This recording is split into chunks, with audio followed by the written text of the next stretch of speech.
فاتحہ۔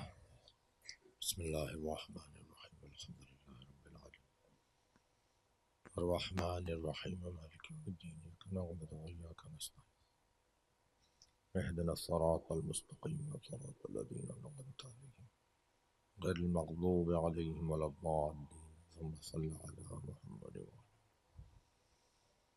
اعوذ باللہ من الشیطان الرجیم بسم اللہ الرحمن الرحیم الحمد للہ الذی لا یبلغ مدحته القائلون ولا يحصي نعماءه العادون ولا يعدي حقه المجتهدون الذي ليس لصفته حد محدود ولا نعت موجود ولا وقت معدود ولا أجل ممدود فطر الخلائق بقدرته ونشر الرياح برحمته الصلاة والسلام على الرسول المسدد المصطفى العمجد المحمود الأحمد سيدنا ومولانا ومولى الكونين جد الحسن والحسين عاني أبا القاسم محمد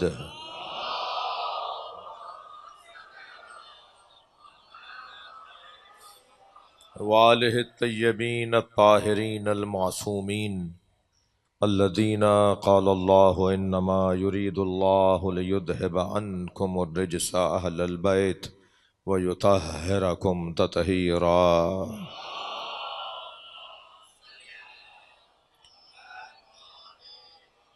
ولعنة الله على أعدائهم أجمعين من يوم عداوتهم إلى قيام يوم الدين أما بعد قال الحكيم في قرآن الكريم بسم الله الرحمن الرحيم ثم لتسألن يومئذ عن النعيم صلوات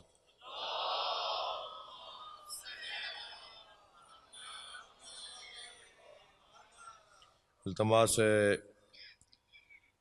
مرحوم صفدر علی آصف علی خان امیر فاطمہ سید فدا حسین جعفری سید طفیل حسین نقوی سید شوکت حسین نقوی سید عشرت حسنین جعفری فہمیدہ سلطانہ جعفری مقدسہ خاتون ناظمہ خاتون صدیقہ خاتون صلی سید علی اختر جعفری سید ناظم حسین رضوی کے اصال ثواب کے لیے سورہ فاتحہ تلاوت فرمائیں۔ بسم اللہ الرحمن الرحیم الحمد للہ رب العالمین الرحمن الرحیم مالک یوم الدین ایاک نعبد و ایاک نستعین اہدنا الصراط المستقیم صراط الذین انعمت علیہم غیر المغضوب علیہم ولا الضالین اللہم صل علی محمد وآل محمد۔ علیزہ جعفری طلعت حسنین جعفری کی حاجات آپ سب کی حاجات شریعہ کے لیے بلند تر صلوات اللہم صل علی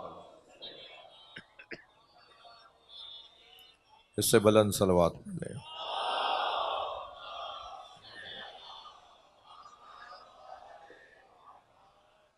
اور بھی بلند صلوات۔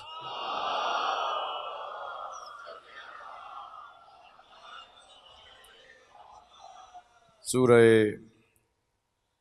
مبارکہ التکاثر کی آیت نمبر 8 ہے جو میں نے تلاوت کی ہے۔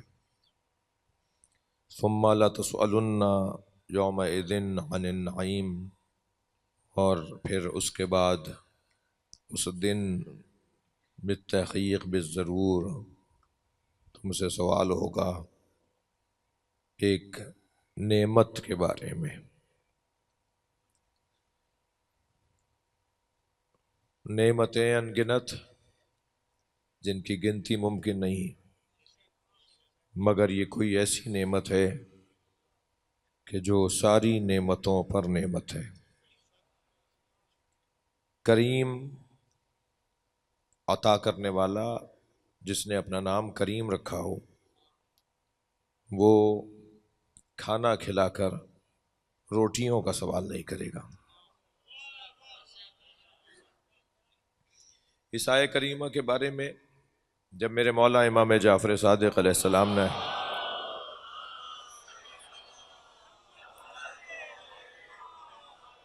ایک معروف غیر شیعہ عالم دین سے پوچھا کہ تم اس آیت کی تفسیر کیا کرتے ہو، تم اس آیت کو کیسے سمجھتے ہو؟ تو انہوں نے کہا کہ اللہ قیامت میں ہماری رزق اور روٹی اور کھانے اور پانی اور ہماری حیات اور ہماری زندگی کے وسائل کے بارے میں اللہ سوال کرے گا۔ یہ نعمتیں، یہ رزق نعمت ہے، تو نعمت ہے تو اللہ نے کہا ہے نعمتوں کے بارے میں سوال ہونا ہے۔ تو مولا نے فرمایا کہ مجھے اتنا بتاؤ کہ اگر کوئی تمہیں کبھی کھانا کھلائے اور پھر کچھ مدت کے بعد وہ تمہیں کہیں ملے اور تم سے بات کرنا چاہے اور تمہیں یہ کہہ کر یاد دلائے کہ میں وہی ہوں جس نے تمہیں کھانا کھلایا تھا، تو اس آن، اس لمحہ، اس لمحے میں تم اس کے بارے میں کیا سوچو گے؟ کہنے لگا کہ میں اس کے بارے میں سوچوں گا کہ یہ کریم نہیں ہے، اس لیے کہ جو کھانا کھلا کے جتائے، وہ آپ ہمارے یہاں کھانے پہ آئے تھے نا، وہ ہم نے آپ کی دعوت کی تھی نا، اب معلوم ہوا جیسے ہی یاد دلایا کہ آپ ہمارے کھانے پر آئے تھے، ہمارے یہاں دعوت پر آئے تھے، وہ جو کھا کر گیا ہے نا، اس بندے کا اس دن کا تو کھانا ضائع جائے گا، اس کی طبیعت ہی خراب ہو جائے گی کہ یہ کیسا آدمی ہے، کھانا کھلا کے سب کے سامنے بتا رہا ہے میں نے آپ کو کھانا کھلایا تھا۔ کوئی اور تعارف کا ذریعہ نہیں تھا، کوئی اور طریقہ نہیں تھا کہ تم یاد دلاتے کہ تم کون ہو اور میں کون ہوں؟ تو کہنے لگا یہ کریم کے خلاف ہے، کریم ایسا نہیں کرے گا، کرامت کے خلاف ہے۔ میرے معصوم نے فرمایا اگر عام آدمی کھانا کھلا کر پوچھ لے تو یہ کرامت کے خلاف ہے، تم سوچ رہے ہو کہ اللہ تمہیں کھلا کر بتائے گا کہ میں نے کھانا کھلایا؟ تو کہنے لگا پھر کیا مطلب ہے اس آیت کا؟ حضرت نے فرمایا اس آیت کی وہ مراد ہی نہیں ہے جو تم لے رہے ہو۔ تم کہہ رہے ہو کہ اللہ کھانا کھلا کے قیامت میں سوال کرے گا کہ نعمتوں کے بارے میں سوال کرو، نہیں، فرمایا اللہ قیامت میں جس نعمت کے بارے میں سوال کرے گا وہ ہم اہل بیت کی محبت ہے۔ صلوات پڑھیں محمد و آل محمد۔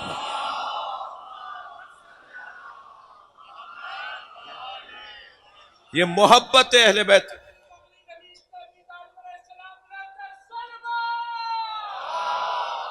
اللہم صل علی محمد و آل محمد۔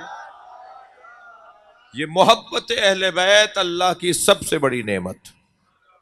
نبی مکرم نے چاہا ہے کہ کسی طرح دنیا میں کوئی نہ رہے جس کے دل کا حاکم علی نہ ہو۔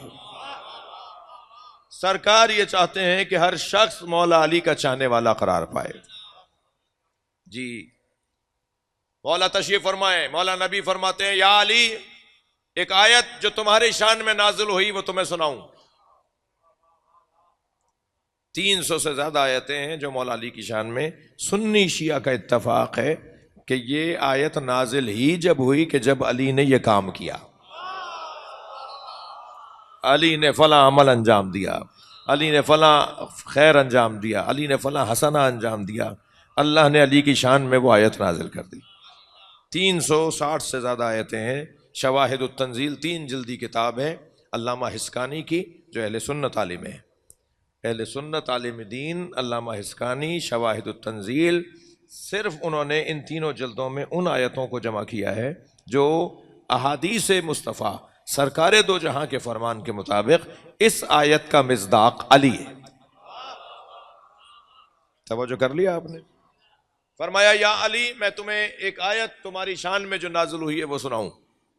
پھر میرے مولا نبی نے آیت سنائی، ان الذین آمنوا وعملوا الصالحات سیجعل لهم الرحمن ودا۔ صاحبان ایمان اور صاحبان کردار وہ ہیں جن کی محبت لوگوں کے دلوں میں اللہ ڈالتا ہے۔ بھائی اگر تھکے نہیں بیٹھے تو ایک نتیجے کا جملہ دے رہا ہوں، جس کے دل میں علی کی محبت ہے جان لو یہ اللہ نے ڈالی ہے۔ صلوات پڑھیں محمد و آل محمد۔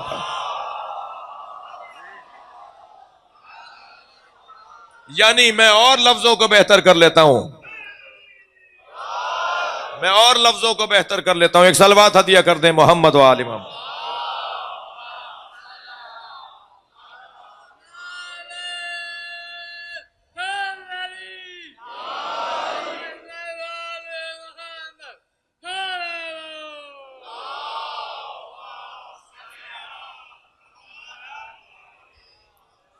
توجہ ہے، میرا امتحان شروع ہو گیا ہے. ایک صلوات اور پڑھیں محمد و آل محمد. اللہم صل علی محمد. اس سے بلند پڑھ سکتے ہیں؟ اللہم صل علی محمد. توجہ ہے. اب وہ ایک اور نتیجے کا جملہ میں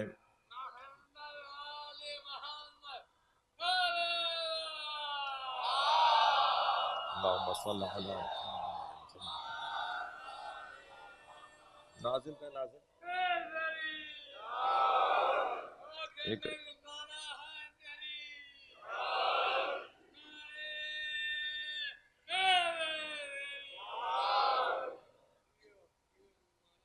پڑھوں، ایک صلوات ہدیہ کریں. اللہم صل علی محمد و آل محمد. اور بلند پڑھ لیں.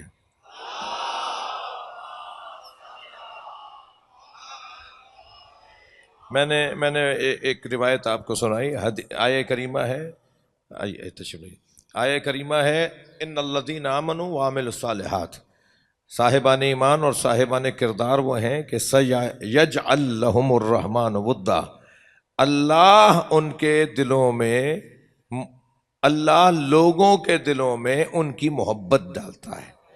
میں ایک جملہ ہدیہ کرنا چاہ رہا ہوں. میں تو بھائی یہی دے سکتا ہوں نا آپ کو، میں تو یہی ہدیہ دے سکتا ہوں آپ کو. میں جملہ ہدیہ کر رہا ہوں، اور جملہ یہ ہے کہ جو بھی دنیا میں آپ کو ملے نا، کہ جو علی سے محبت کرتا ہو تو سمجھ لیجئے کہ اللہ اسے چاہتا ہے. ہاں یہی تو نتیجہ ہے کہ رحمان ان کے دلوں میں پھر اس کی محبت ڈالتا ہے. سرکار دو جہاں نے فرمایا یا علی، اللہ کی بارگاہ میں مناجات اور دعاؤں میں یہ دعا کثرت سے مانگا کرو. اب مولا نبی مولا علی کو دعا تعلیم کر رہے ہیں کہ جب اللہ سے دعا مانگو تو یہ دعا مانگو. کیا ہے دعا؟ اللہم اجعل لی عندک عہدا واجعل فی صدور المؤمنین مودۃ. یا اللہ میرے اور اپنے درمیان ایک عہد قرار دے اور میری محبت لوگوں کے دلوں میں ڈال دے. یہ نبی مولا علی کو دعا تعلیم کر رہے ہیں کہ جب اللہ سے بات کرو تو کہو کہ ایک عہد میرے اور اپنے درمیان قرار دے اور میری محبت فی صدور المؤمنین، مومنین کے دلوں میں ڈال دے. میں اور آپ تو کم سے کم جو یہاں بیٹھے ہوئے ہیں، جو جہاں مجالس میں بیٹھا ہوا ہے، جو مجالس کا اہتمام انتظام یا اس سے راضی اور خوش ہے، کم سے کم وہ تو مولا علی کی دعا کا منظر ہے نا. مولا علی نے اللہ سے چاہا کہ میری محبت لوگوں کے دلوں میں ڈال دے، اور دو چیزیں مانگی ہیں نبی نے. دو چیزیں کہی ہیں کہ اللہ سے مانگو. ایک تو یا اللہ میرے اور تیرے درمیان ایک عہد قرار دے. وہ عہد کیا ہے؟ وہ دعا کیا؟ یہ دعا قبول ہو گئی، یہ تو ہمیں نظر آ رہا ہے، اللہ کا کرم ہے. مولا علی کی دعا قبول ہے، لوگوں کے دلوں میں علی بستے ہیں.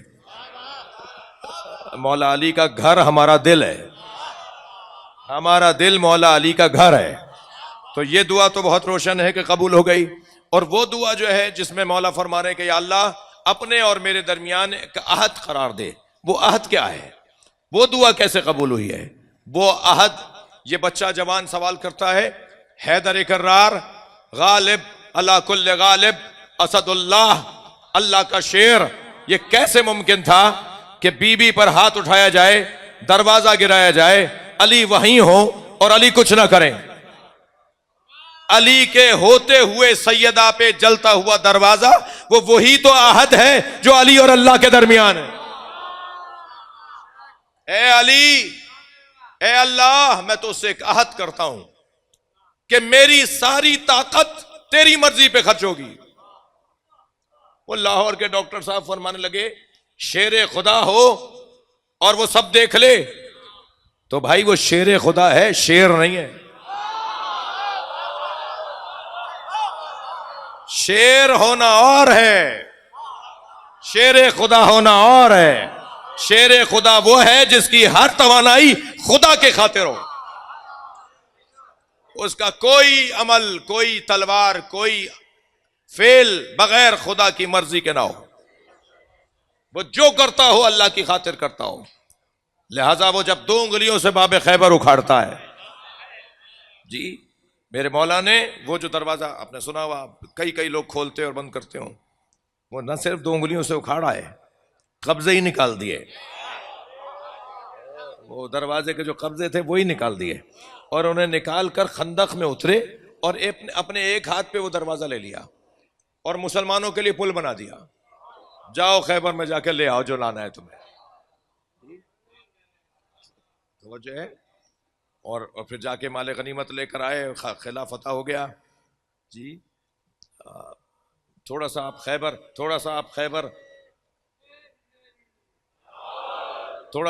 آپ سننا چاہ رہے ہیں. مال غنیمت جب لا کے رکھا گیا نا، تو اس میں جانور بھی تھے، اس میں کپڑے بھی تھے، اس میں قیمتی چیزیں بھی تھیں. اور خیبر کی بات کر رہا ہوں بھائی، 40 دن بعد فتح ہونے والی جنگ. جی وہ والی جنگ کی بات ہو رہی ہے. جی تو جب سارا مال آ گیا تو حسب خدمت، حسب زحمت نبی نے مال تقسیم کیا.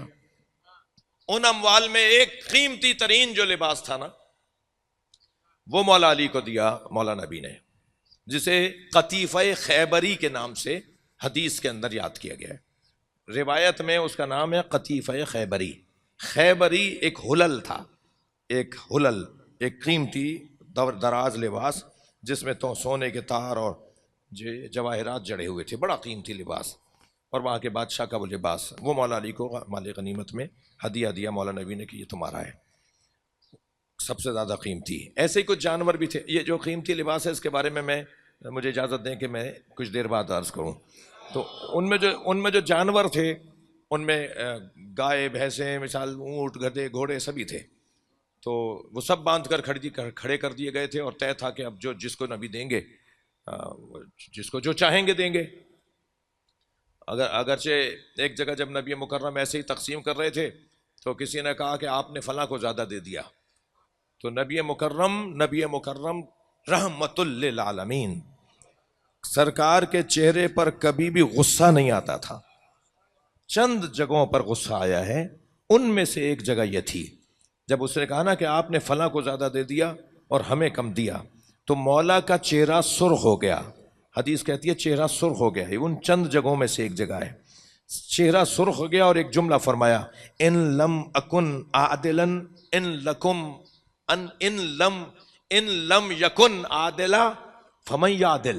اگر میں محمد ہی عادل نہیں ہوں تو پھر دنیا میں کون عادل ہے؟ تم اگر میرے بارے میں ایسا سوچ رہے ہو تو پھر دنیا میں کون عادل رہے گا؟ تو حضرت نے اس مال غنیمت میں جو جانور کھڑے تھے نا، ان میں توجہ کی کہ ایک گدھا ہے جو رسی چھڑا کر حضرت کی طرف لپک رہا ہے. تو حضرت نے ایک صحابی محترم سے کہا اس کی رسی کھول دو، یہ میرے پاس آئے گا. تو جیسے اس کی رسی کھولی تو وہ دوڑتا ہوا آیا اور سرکار کے اس نے قدموں کا بوسہ دیا، اور اس نے نبی سے کوئی بات کی، اور نبی نے اس کی بات کا امت کو بتایا کہ کیا بول رہا ہے. اس نے نبی سے کہا یا رسول اللہ، میرے آباء و اجداد کی پشت پر کوئی نہ کوئی نبی یا وصی نبی ضرور بیٹھا ہے. ہمارا شجرہ بڑا اچھا ہے. میرے آباء و اجداد کی پشت پہ کوئی نہ کوئی نبی یا وصی نبی ضرور بیٹھا ہے. کچھ مدت گزری ہے کہ میری پشت پر نہ کوئی نبی بیٹھا نہ کوئی وصی نبی بیٹھا. میری آرزو یہ ہے کہ کچھ دیر آپ سواری کریں یا علی سے کہیں وہ سوار ہو جائے. ہاں، نبی مکرم نے کچھ دیر اس پہ سواری کی اور اس کے بعد فرمایا کہ اس مال میں یہ جو جانور ہے یہ میرا ہے. تو حضرت نے اس سواری کو اپنے آپ سے منسوب کیا اور فرمایا کہ یہ میرے استعمال میں رہے گی. تو حضرت کے جو جانور تھے ان میں وہ گدھا بھی شمار ہوا جس کا نام حضرت نے رکھا یافور. کیا؟ یافور. یہ عین فے واو رے، یافور. نبی مکرم نے کہا یہ میرا ہے. اور وہ نبی کی سواری کی وجہ سے، نبی سے نسبت کی وجہ سے اتنا غیر معمولی وجود ہو گیا تھا کہ سرکار اس پر کوئی چیز رکھ کر فرماتے تھے فلاں کو دے کر آ جاؤ، تو یہ اسی کو دے کر آتا تھا. فرماتے تھے فلاں کو بلا کر لے آؤ، تو یہ اسی کے دروازے پہ جا کے آواز لگاتا تھا اور وہ سمجھ جاتا تھا کہ نبی نے بلایا ہے. تو اب مجھے ایک جملہ کہنے کی اجازت ہے. جو نبی کی بات سمجھے میں اسے گدھا کیسے کہوں, اور جو نبی کی بات کو نہ مانے میں اسے مسلمان کیسے کہوں؟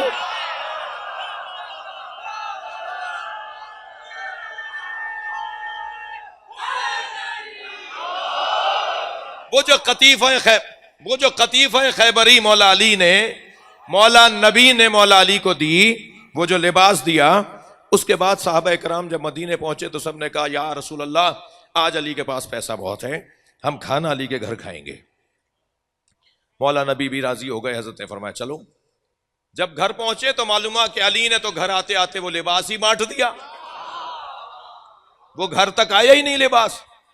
جہاں جہاں جس آبادی کے اندر کوئی فقیر مسکین علی کے ذہن میں تھا, کوئی مانگنے والا تھا, علی نے اس کے تار, اس کے جواہرات, اس کے ٹکڑے ٹکڑے وہ لوگوں میں بانٹ دیے. جاؤ اسے بیچو, جا کر اپنے گھر کو چلاؤ, اپنا معاملات سیدھے کرو, اپنا رزق, اپنے روٹی کا انتظام کرو. گھر میں تو علی لے کر نہیں آئے. اب اتنی بڑی جماعت کھانا کھانے آ گئی ہے اور علی کے گھر میں کچھ بھی نہیں ہے. تو جناب زہرا سے جا کر کہا یا زہرا, ہمارے گھر رسول اللہ اور اصحاب رسول اللہ وہ کھانا کھانے آئے ہیں, کچھ کھلانے کو ہے؟ تو بی بی نے فرمایا ہمارے گھر میں کچھ کھانے کو نہیں ہے, آپ دسترخوان بچھا دیں. بھائی روایت سننے کی ہے, روایت سننے کی ہے. بی بی فرماتی ہے ہمارے گھر میں کھانے کو کچھ نہیں ہے, آپ مہمانوں کے لیے دسترخوان بچھا دیں. مولا علی فرماتے ہیں کہ میں دسترخوان بچھا کر حضرت رسول اللہ اور صحابہ کرام کے سامنے دسترخوان بچھا کر اندر آیا کہ اب کیا ہوگا.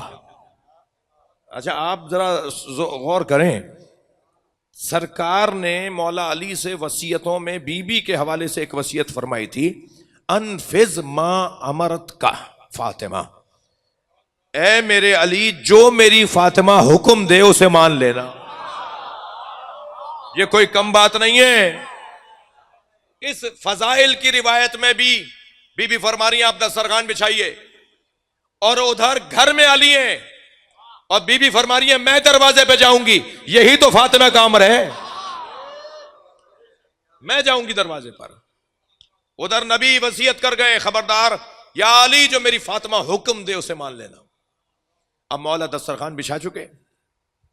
سرکار دو جہاں سے کہا یا رسول اللہ ماجرا یہ ہے, ماجرا یہ ہے گھر میں کچھ نہیں ہے, سیدہ نے کہا ہے دسترخوان بچھا دیں. حضرت نے فرمایا گھر میں اپنی سیدہ اپنی زہرا سے ملنے آؤں گا. آپ گھر میں تشریف لے کر آئے مولا علی کے ساتھ, توجہ چاہوں گا. تو جیسے ہی مولا علی کے ساتھ سیدہ کے پاس نبی مولا اور علی مولا پہنچے تو کیا دیکھا, ایک وسیع عریض دسترخوان ہے جس پہ دنیا کے لذیذ ترین کھانے سجے ہوئے ہیں, یعنی تعداد میں بھی زیادہ ہیں. توجہ چاہوں گا بھائی. دیکھیے مولا علی اپنے چاہنے والوں سے چاہتے ہیں کہ تمہارے اپنے دسترخوان پہ غذائیں کم ہوں. اس کا یہ مطلب نہیں ہے کہ مہمانوں کے لیے بھی غذائیں کم رکھو. بات جا رہی ہے میری یا نہیں؟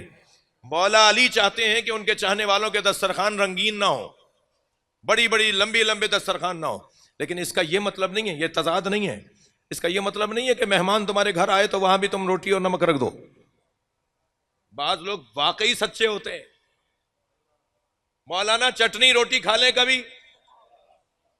اب جو وہاں پہنچے تو واقعی چٹنی روٹی تھی, اتنے سچے ہوتے ہیں. ارے بھائی چٹنی روٹی ایک محاورہ ہے کہ سادہ سا کھانا ہوگا, مگر یہ تھوڑی کہ چٹنی روٹی تم مہمان کے سامنے رکھ دو. تو مہمان کے سامنے تو کھانا بڑا زیادہ سے زیادہ نعمتیں رکھنی ہے نا. اب مولا فرماتے ہیں کہ میں اور نبی جب گھر میں داخل ہوئے تو سیدہ کے سامنے دسترخوان بچھا ہوا ہے اور طرح طرح کے کھانے چنے ہوئے ہیں, طرح طرح کے کھانے چنے. مولا علی فرماتے ہیں کہ نبی نے سوال کیا یا فاطمہ انا لک ھذا. اب لہجہ قرآن فہمی والے جانتے ہیں یہ لہجہ قرآن کا لہجہ ہے. یہ سوال حضرت زکریا نے حضرت مریم سے کیا تھا, یا مریم انا لک ھذا. جناب رسالت میں آپ سوال کر رہے ہیں یا فاطمہ انا لک ھذا, یہ کہاں سے آیا؟ تو بی بی نے فوراً فرمایا ہوا من عند اللہ, یہ جنت سے آیا ہے.